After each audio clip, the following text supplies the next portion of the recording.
Hello, ഇന്ന് നമുക്ക് മക്കൾക്ക് കൊടുക്കാൻ പറ്റിയ ഒരു ഹെൽത്തി മിക്സ് നട്ട്സ് പൗഡർ എങ്ങനെ ഉണ്ടാക്കണമെന്ന് നോക്കിയാലോ. അപ്പോൾ ഇത് അധികം പേർക്കും അറിയാമെന്നേ വിചാരിക്കണം. എങ്കിൽ കൂടെ ഞാൻ ഉണ്ടാക്കുന്ന രീതി എങ്ങനെ കാട്ടിത്തരാം കേട്ടോ.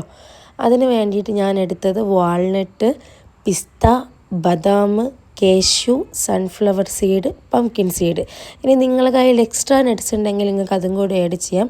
ഞാൻ യൂഷ്വലി ഈ ഒരു 7 നട്ട്സാണ് അധികം യൂസ് ആക്കാറുള്ളത് കേട്ടോ. എന്നിട്ട് നമുക്ക് ജസ്റ്റ് ഒന്ന് ടോസ്റ്റ് ചെയ്തെടുക്കാം. ഒരു ക്രിസ്പി രീതിക്കാവുന്ന സമയത്ത് നമുക്കതെടുത്ത് നല്ല ഫൈൻ പൗഡർ ചെയ്ത് ഗ്രൈൻഡ് ചെയ്തെടുക്കുക. അപ്പം ഞാൻ 2 സെക്ഷനായിട്ടാണ് ഇട്ടത്, കാരണം അല്ലാതെ ചെയ്യുകയാണെങ്കിൽ അതൊരു പേസ്റ്റ് മാതിരി ആവും കേട്ടോ. എന്നിട്ട് നമുക്ക് എന്ത് ചെയ്യുക വെച്ചാൽ നല്ലൊരു എയർ ടൈറ്റ് കണ്ടെയ്നറിൽ സൂക്ഷിച്ച് വെക്കുക. പുറത്ത് വെക്കുകയാണെങ്കിൽ നിങ്ങൾക്ക് 1 to 3 months വരെ യൂസ് ചെയ്യാം. ഇനി അതല്ലെങ്കിൽ എയർ ടൈറ്റ് കണ്ടെയ്നറിൽ ഫ്രിഡ്ജിൽ നിങ്ങൾക്ക് ഒരു 1 year വരെ വെക്കുക കേട്ടോ.